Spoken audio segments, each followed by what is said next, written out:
Satu bukti saja misalnya yang membuktikan bahwa Presiden Jokowi pernah berjaket mahasiswa UGM misalnya, itu sendiri akan memperbesar kredibilitas istana dan memperkecil kredibilitas. Kita itu sama-sama kuliah, kita ke hutan sama-sama, praktikum sama-sama, wisuda bersama. Iya. Ijazah aslinya itu seperti ini, sama kita, sama semua gitu. Iya. Ijazah kita itu ya begini. Bukan beda tulisannya. Dekannya siapa, rektornya siapa itu sama.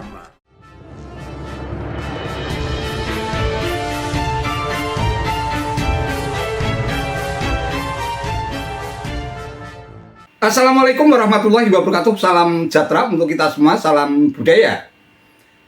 Sahabat-sahabat tercinta bangsa dan setanah air yang sangat saya hormati, di tengah hiruk pikuk dan meruyaknya tuduhan ijazah Jokowi palsu, pakar hukum tata negara yang juga ex-komisaris BUMN, Refli Harun, yang dipecat Presiden Jokowi, ikut menari-nari dan bersuara sumbang terkait dengan tuduhan ijazah Jokowi palsu.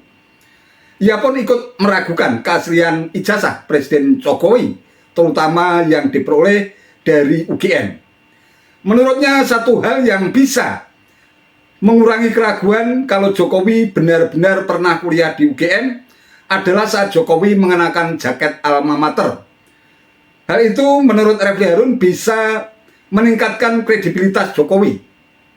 Menurutnya tak perlu ada yang perlu diperdebatkan, tetapi perlu pembuktian. Nah, terkait dengan ocehan Refli Harun tersebut, teman-teman kuliah Jokowi sewaktu di UGM pun secara jelas dan gamblang memberikan kesaksian dan testimoni berupa foto-foto ketika Jokowi melakukan aktivitas kuliah di UGM, baik pada saat mendaki gunung maupun pada saat wisuda. Bahkan mereka juga menunjukkan ijazah fotokopi S1 setelah mereka sama-sama dinyatakan lulus pada tahun 1985. Foto-foto yang ditunjukkan era tahun 80-an tentu saja berbeda dengan foto-foto saat sekarang yang menggunakan kamera super canggih. Sehingga yang ditunjukkan melalui album mereka pun foto-foto seadanya yang merupakan hasil jepretan tahun 80-an. Satu bukti saja misalnya yang membuktikan bahwa Presiden Jokowi pernah berjaket mahasiswa UGM misalnya, itu sendiri akan memperbesar kredibilitas istana dan memperkecil kredibilitas penggugat. Apalagi ya, kemudian bisa ditunjukkan ijazah yang aslinya. Tentu semua itu harus verified ya. Jadi tidak perlu dijawab dengan berdebat. Debat tidak penting dalam konteks ini. Yang paling penting adalah pembuktian. Nah, saya membayangkan dengan buku Jokowi Undercover-nya, Bambang Tri membawa bukti itu. Pertanyaannya adalah tinggal dibuktikan nanti apakah itu valid atau enggak. Tapi untuk mengatakan bukti itu valid atau enggak, maka harus ada bukti pembandingnya. Nah, bukti pembandingnya harus diverifikasi.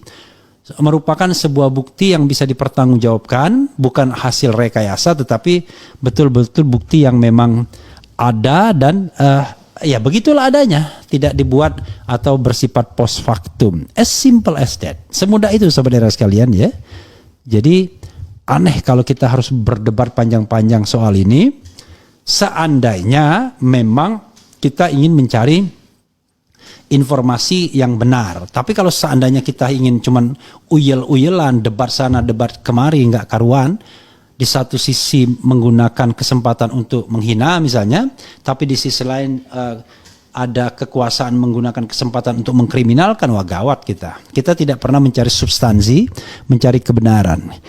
Hanya orang yang takut dengan kebenaran yang tidak mau mencari kebenaran. Kira-kira begitu ya. Tapi kalau orang tidak khawatir, ya mereka tidak perlu khawatir. Kebenaran itu akan selalu benar seandainya kemudian dia memiliki bukti atas informasi yang dia katakan tersebut. Coba kita lihat saudara sekalian komentar Sobat RH terkait dengan ini ya. Alhamdulillah masih banyak yang bergabung ya, walaupun ini almost, bukan almost, lebih dari jam 1 ya. Oke. Kita semua. Kita itu sama-sama kuliah, kita ke hutan sama-sama, praktikum sama-sama, wisuda bersama. Iya. Ijazah aslinya itu seperti ini, sama kita, Ya. sama semua gitu. Iya. Ijazah kita itu ya begini. Bukan beda tulisannya. Dekannya siapa, rektornya siapa itu sama. Kalau cuma soal tulisan itu kan selera. Mau nyeni atau nggak nyeni itu kan yang penting itu tanda kelulusannya itu sah. Gitu Sederhana sekali ya. Seperti itu. Sama ini. Jadi saya juga bawa. Nah, ini tadi Om Herman di foto ini di aslinya kan sama Aslinya, tulisannya. iya, sama. Sama. Dekat sama. Sama. Jadi nggak ada Dekannya bedanya. Prof. Sunardi waktu itu, Profesor Sunardi. Rektor Prof. Jenis Sunardi. hurufnya kan memang Jenis seperti hurufnya ini. sama. Jadi waktu kita ke Gunung Kerinci, mendaki Gunung Kerinci sama Pak Jokowi, kita Sama-sama. Sama-sama. Beliau orang pertama yang sampai puncak. Enggak Gunung Kerinci. Itulah Itu. menjadi Jadi ternyata perlambang gitu. Kira-kira gitu kan. Dan beliau memang aktif di Silpagama. Kebetulan Pak Tito ini kan ketua Silpagama pada waktu itu. Jadi beliau anggota.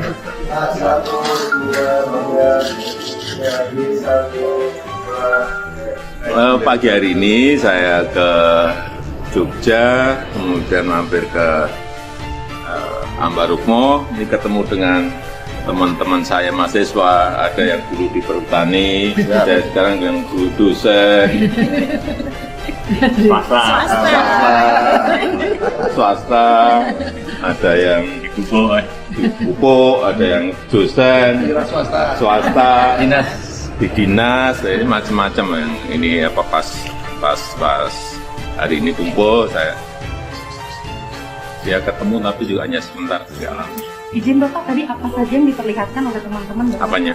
Apa yang Enggak, diperlihatkan? foto waktu wisuda, ada yang foto waktu di Mapala, ada Di mana Pak? yang saya sendiri foto saya sudah hilang tapi Tetap disimpan. ternyata kawan-kawan masih simpan semuanya komplit. Apakah dari SMA yang berbeda Pak? Apakah teman-teman Bapak? Enggak, ini dari Sabang sampai Merauke, kalau yang teman di Kehutanan. Berarti seperti mengenang masa lalu ya Pak? Enggak juga. Oh, sering ketemu kok. Sering ketemu bukan ini. Ya. Nanti ditanya satu-satu. Terima kasih Pak. Ya. Kasih semuanya. Kasih. Briana. Ingat saya lama kok. Masih ingat tuh Pak Arif Pak. Siap. Karena sering ketemu di perusahaan. Iya Pak. Kasih.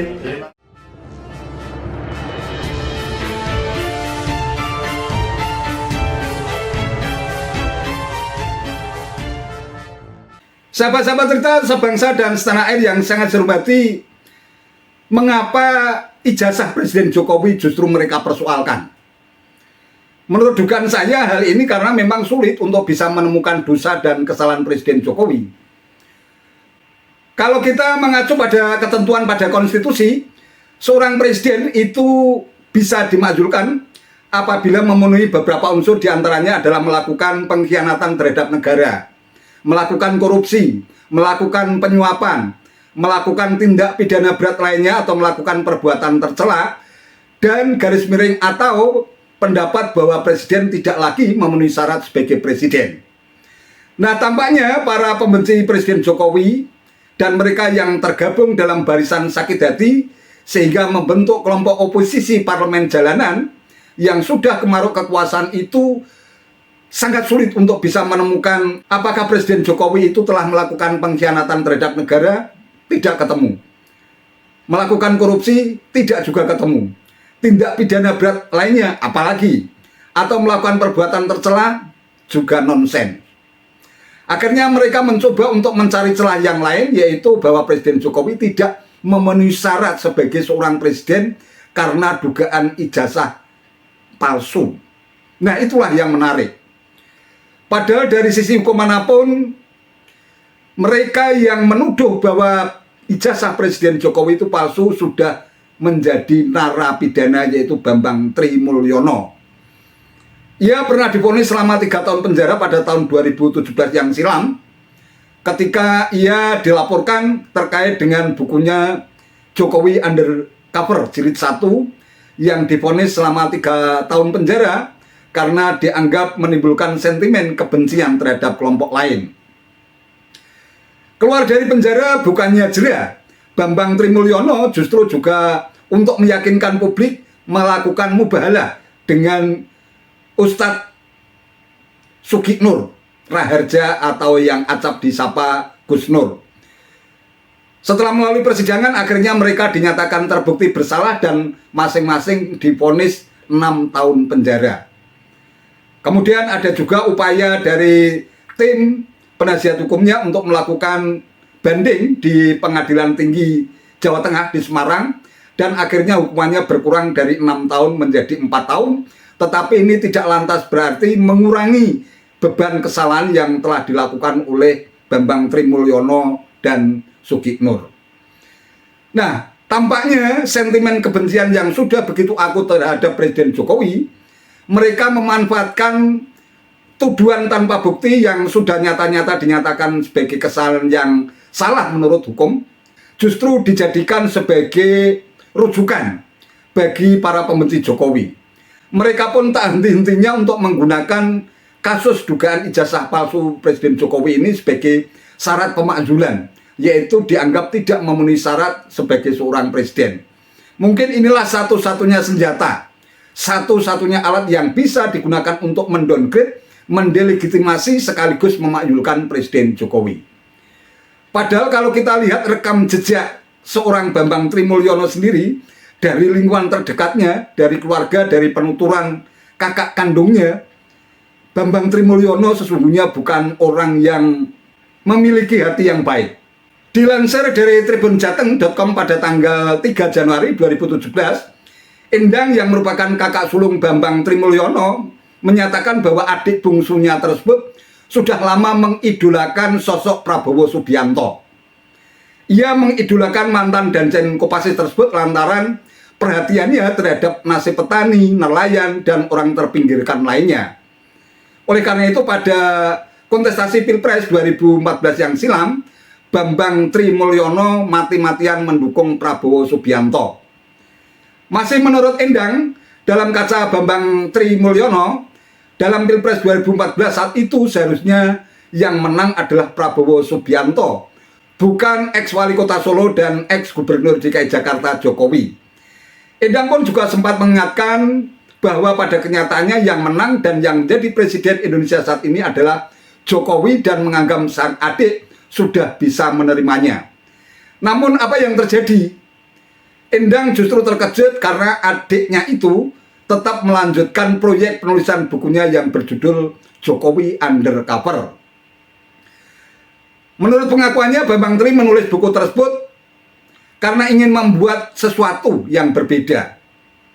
Pengakuan tersebut dikatakan oleh Bambang Tri saat diperiksa penyidik Direktorat Tindak Pidana Umum Barreskrim Polri soal motif pembuatan buku Jokowi Undercover Jilid 1 pada tanggal 11 Januari 2017. Namun pengakuannya tersebut didalami lebih lanjut oleh pihak kepolisian. Kabag Penum Mabes Polri Martinus Sitompul menambahkan bahwa penyidik tidak mengejar pengakuan dari Bambang Tri, melainkan mengejar fakta.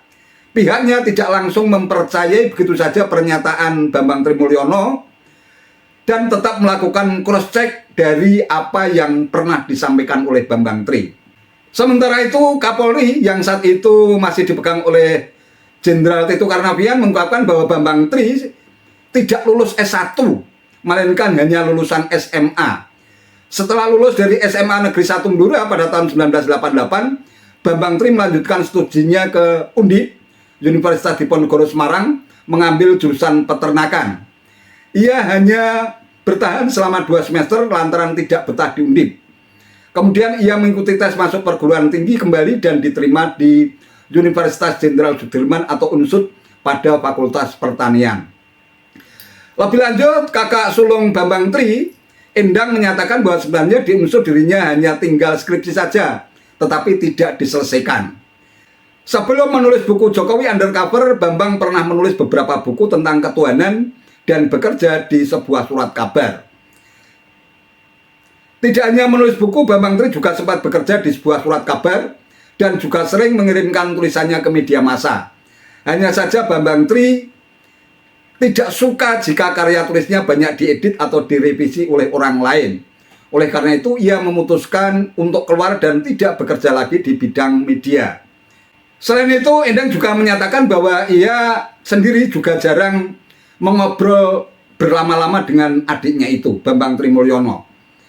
Ia seringkali juga memberikan nasihat dan masukan, tetapi tidak jarang pula Bambang Tri sangat tidak menggubris dan justru menunjukkan kesan tidak suka kalau diberikan nasihat.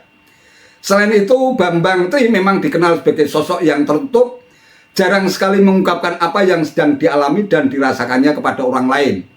Bahkan di lingkungannya, Bambang juga jarang berkumpul dan lebih banyak menghabiskan waktunya di lingkungan rumahnya sendiri. Nah, itulah sedikit profil tentang Bambang Tri Mulyono. Orang semacam ini hanya karena kecewa orang yang didukungnya pada kontestasi Pilpres 2014, Prabowo Subianto, gagal menjadi presiden. Padahal ia sudah berhalusinasi, sudah berimajinasi bahwa calon presiden pilihannya itu betul-betul akan menjadi orang nomor 1 di negeri ini. Toh pada akhirnya ia sangat kecewa. Motifnya hanya itu. Itulah sedikit gambaran mengapa Bambang Tri Mulyono menulis buku Jokowi Undercover jilid 1 dan jilid 2. Ternyata usut punya usut, sumber masalahnya hanya satu. Ia bisa jadi kecewa berat, bahkan mungkin frustrasi, sampai-sampai ia membuat sensasi dengan membuat buku Jokowi Undercover jilid 1 dan jilid 2. Penjara tampaknya tidak pernah membuat efek jera bagi Bambang Tri Mulyono untuk terus mempertahankan apa yang ia yakini kebenarannya. Seharusnya yang jadi presiden bukan Jokowi, melainkan Prabowo Subianto. Nah, inilah yang membuat negeri ini jadi heboh. Seorang Bambang Tri yang hanya karena faktor kekecewaan Prabowo Subianto gagal menjadi seorang presiden, lantas membuat sensasi yang ternyata secara hukum terbukti bahwa yang ia lakukan itu jelas-jelas merupakan perbuatan yang salah menurut hukum, ternyata justru malah dijadikan sebagai rujukan oleh para pembenci Jokowi, sehingga kasus dugaan ijazah palsu ini terus di-blow up sedemikian rupa dengan berbagai macam dalih dan alasan, dengan harapan bisa dijadikan sebagai alat untuk menggulingkan Jokowi sebelum masa jabatannya habis. Dan apabila nanti upaya dan ikhtiar mereka untuk menggugat ijazah Jokowi palsu ini berhasil, maka semua produk undang-undang dan kebijakan yang dihasilkan oleh Presiden Jokowi maka dinyatakan batal menurut hukum karena tidak sah atau tidak memenuhi syarat sebagai seorang presiden karena menggunakan ijazah palsu. Arahnya kan sebenarnya itu.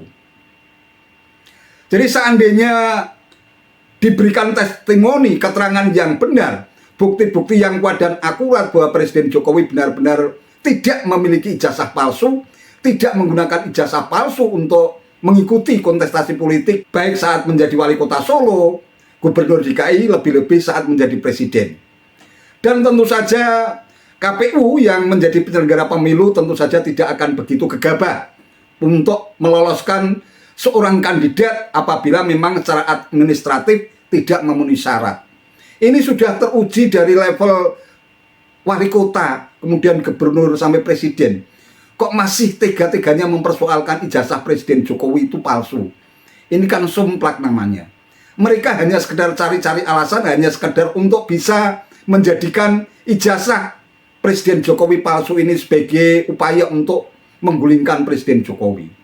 Inilah seorang Refli Harun yang seharusnya dalam kapasitasnya sebagai seorang pakar hukum tata negara seharusnya bisa memberikan pencerahan kepada publik bahwa kalau sudah ada vonis majelis hakim, apalagi sudah ada upaya banding bahwa Bambang Tri dinyatakan sebagai narapidana dengan hukuman penjara sesuai dengan ketentuan yang berlaku, hal ini menunjukkan bahwa memang Bambang Tri Mulyono itu kan memang orang bermasalah. Tetapi ironisnya hanya karena sentimen kebencian terhadap Presiden Jokowi, apa yang dilakukan oleh Bambang Tri Mulyono ini justru dijadikan sebagai rujukan hingga akhirnya membuat gaduh negeri ini. Sampai kapan barisan sakit hati ini bisa segera move on dan bisa menerima produk demokrasi yang nyata-nyata Presiden Jokowi telah dipilih secara langsung oleh mayoritas rakyat negeri ini. Wallahu a'lam bishawab. Itu saja yang bisa saya sampaikan. Terima kasih atas perhatiannya.